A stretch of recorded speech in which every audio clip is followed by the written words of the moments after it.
हे राम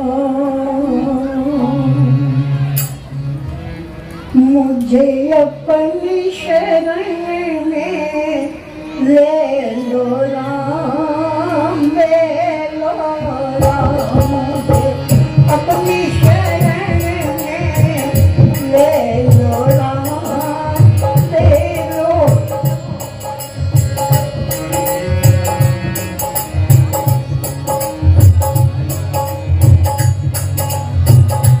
मुझे अपनी शरण में ले लो राम, ले लो राम।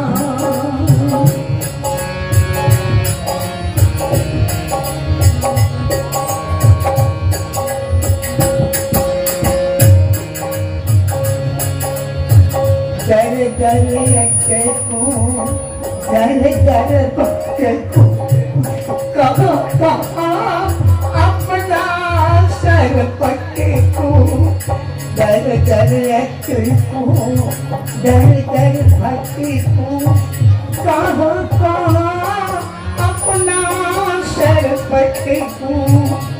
इस दुनिया में जीना नहीं है, इस दुनिया में जीना नहीं है, मुझे मरण में ले लो राम, मुझे अपनी शरण में ले लो, ले लो राम, मुझे अपनी शरण में ले लो राम, ले लो राम।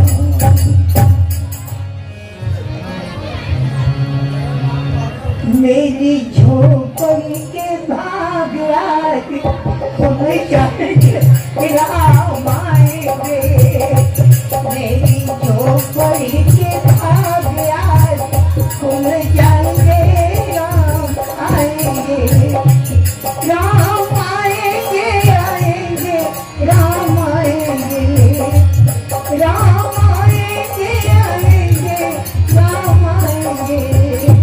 मेरी झोपड़ी के भाग आज खुल जाएंगे राम आएंगे।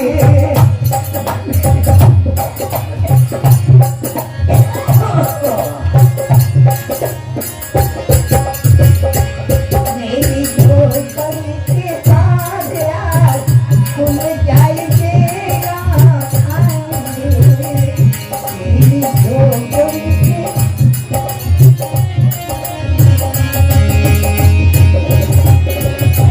ऋषियों से महात्माओं से सुन रही हूँ कि राम आ रहे हैं, कब आएंगे, कहाँ से आएंगे? हाँ, इधर से आएंगे? नहीं, इधर से आएंगे? नहीं नहीं, इधर इधर से नहीं, मेरे प्रभु इधर से आएंगे। हाँ, लेकिन मेरे प्रभु इधर से भी आ सकते हैं, मेरे प्रभु इधर से भी आ सकते हैं। हाँ, ताहि देहि गतियाम उदारा, विद्ये आसन प्रधान, सबरी के नम परुहार, सबरी देखी राम की आए। आप कौन है हाथ में धनुष बाण लिए हुए? यहाँ क्या क्या चाहिए आपको? माता, माता? जिन नामों का उच्चारण आप नित्य प्रतिदिन प्रति क्षण आप अपने जीवन से करती हैं, मैं वही राम हूँ और मेरे साथ मेरे अनुज लक्ष्मण भी है। मेरे राम आए, मेरे राम आए।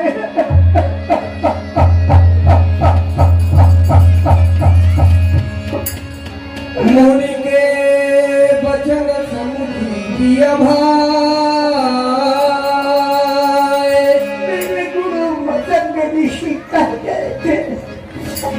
सेवरी, तुझे राम के दर्शन हो गए।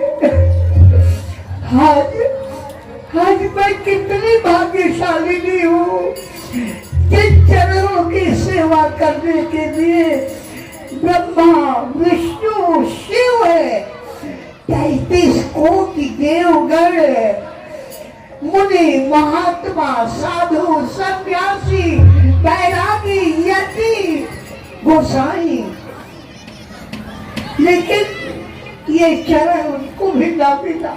आज मैं कितनी भाग्यशाली हूँ, मेरे राम आए हैं। आओ राम, हम तुम्हें अपने झोपड़ी में ले चलते। आओ। हाँ माता।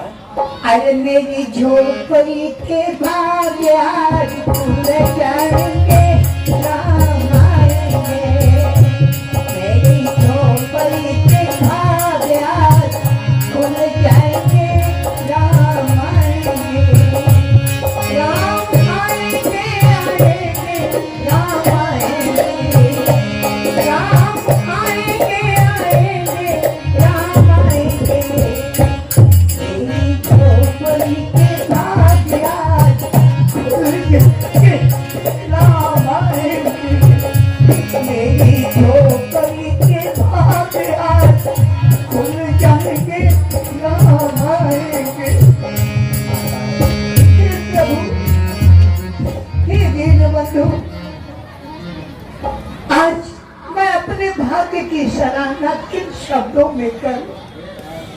हे प्रभु, जिन चरणों का सेवन करने के लिए त्रिदेव भी लालायित रहते हैं, आज वही चरण मेरे सामने है, मैं तो जीते जी कर गई।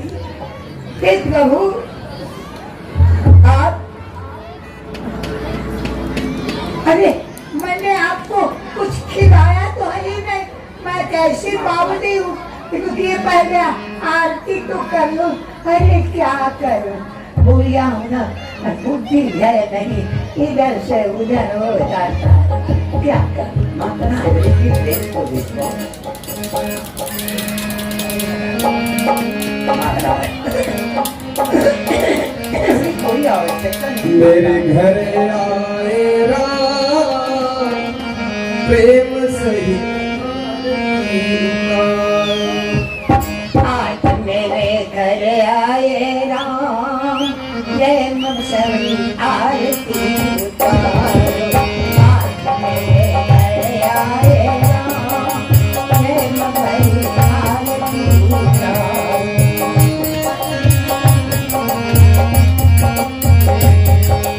आरती उतारो, ये छवि को निहारो।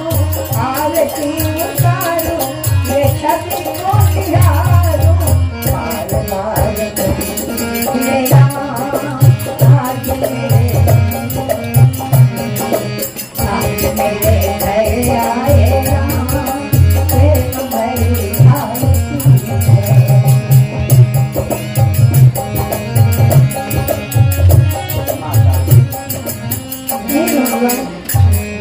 मैं बुद्धि से गंवार, मूर्ख अनपढ़, मैं आपकी पूजा अर्चना कैसे की जाती है मैं बुढ़िया नहीं जानती।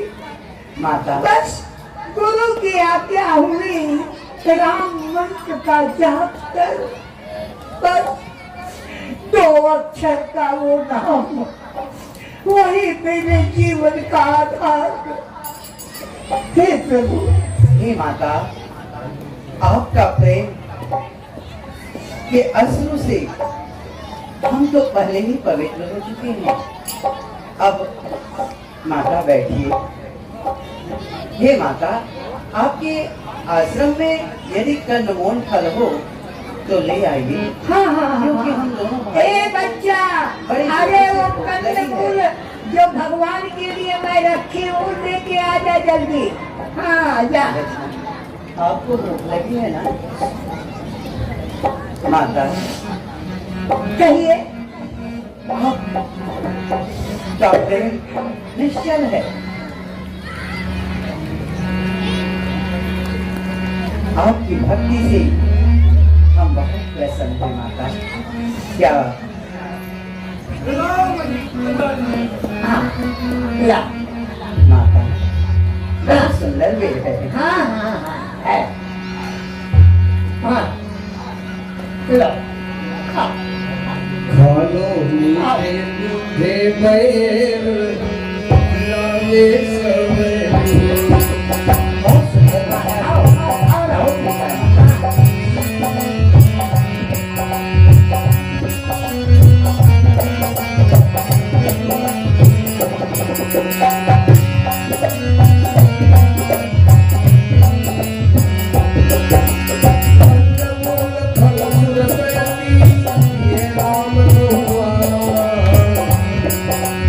प्रेम सहित प्रभु खाए भारत मार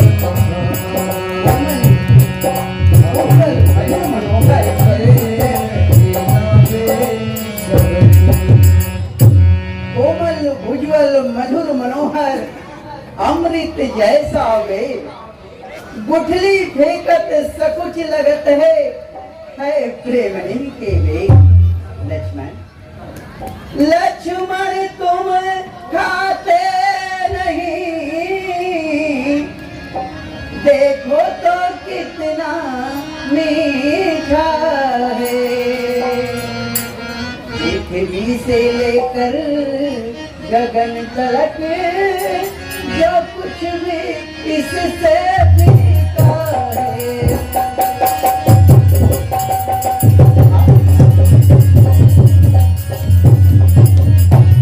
तुमने भी बहुत खिलाए हो, पर इतना स्वाद नहीं मिलता। सीता के पर से भोजन में भी इतना स्वाद नहीं मिलता। ऐसे भी तो वैकुंठ ही नहीं मिलते। हाँ लक्ष्मण, मैं सच कह रहा हूँ, तुम भी बहुत खिलाए हो, पर इतना स्वाद यहाँ तक कि सीता के परसे हुए भोजन में भी इतना स्वाद नहीं मिलता था। लक्ष्मण, ऐसा लग रहा है जैसी माता कौशल्या अपने हाथों से खिला रही है, और तुम सकुचाते क्यों हो? लक्ष्मण, कम से कम एक बेर तो चख कर देखो कितना मीठा है। देखो लक्ष्मण।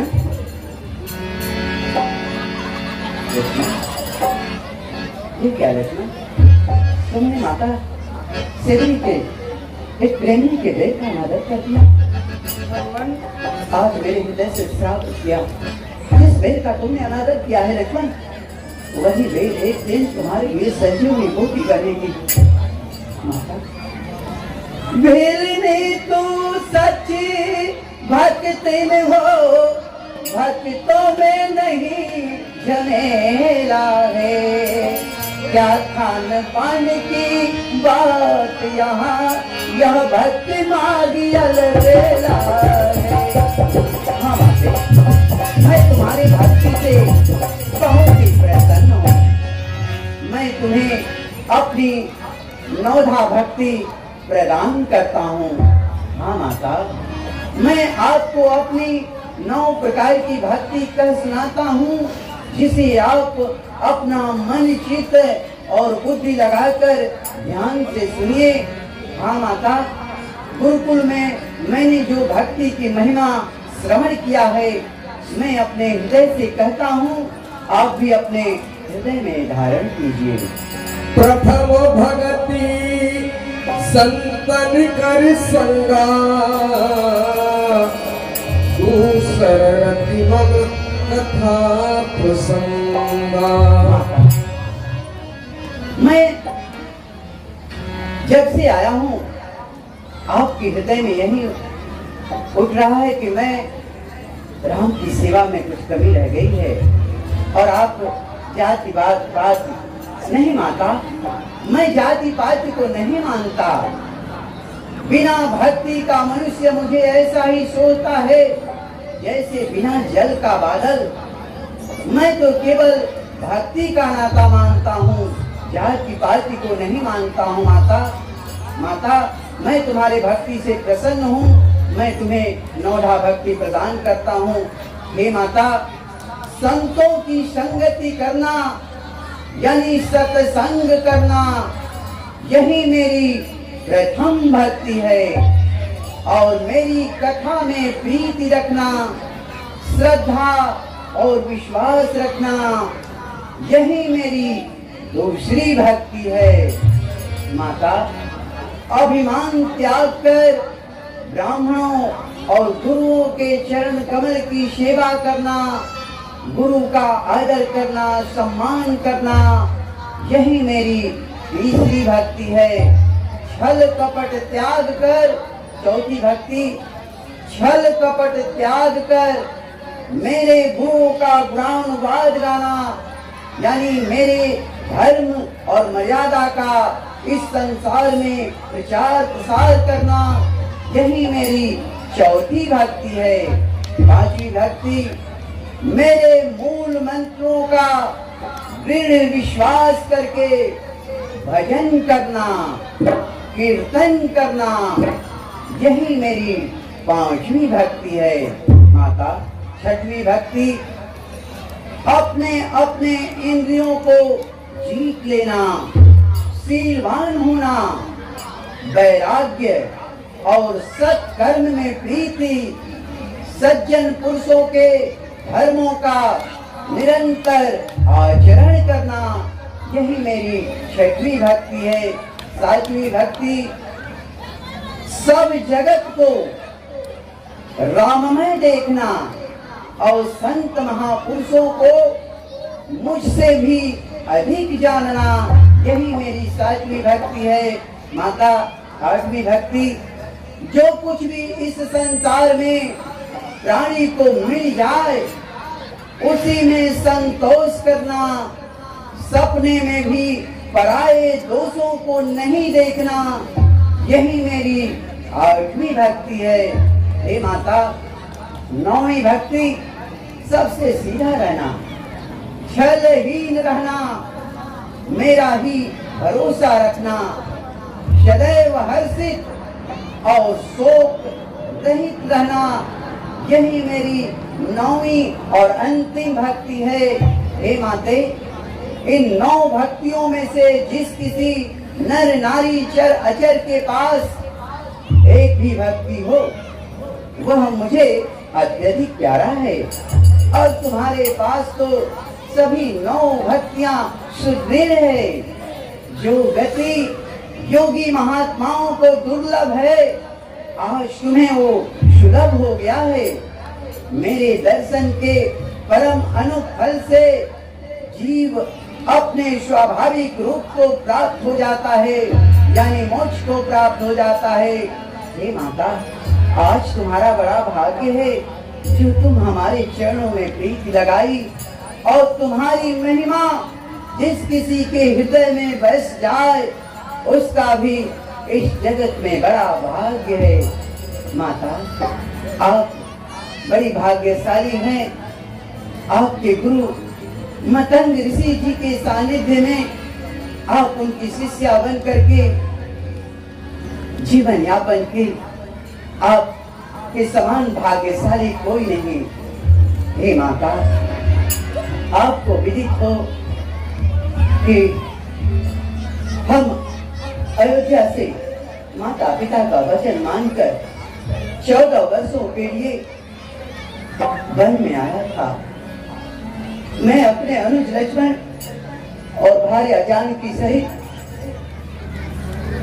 इस दंडक वन में आया था, लेकिन किसी दुष्ट ने मेरी भार्या जानकी का हरण कर लिया। माता, हे माता, तुम भी है वनवासिनी,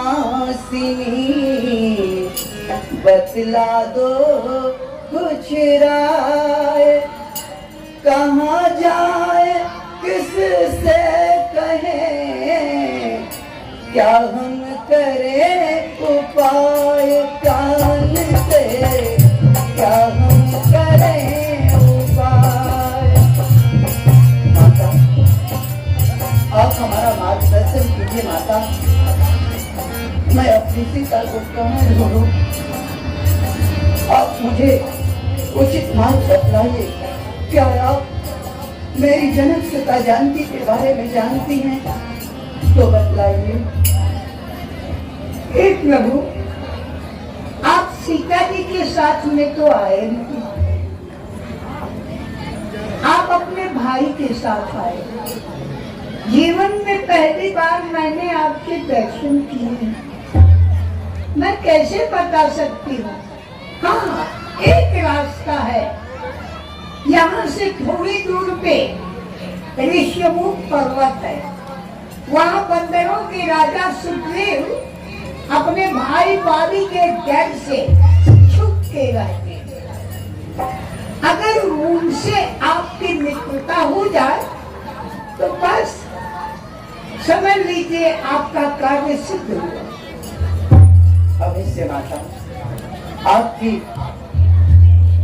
आज्ञा अनुसार, आपके मत के अनुसार हम ऐसा ही करेंगे। हे प्रभु, अब मुझे भी अपने धाम जाने का आज्ञा दीजिए। माता, आप मेरे परम धाम को जाइए।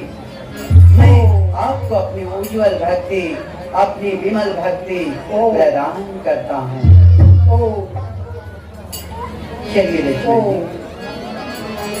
ऋषिमुख पर्वत की तरफ चलते हैं।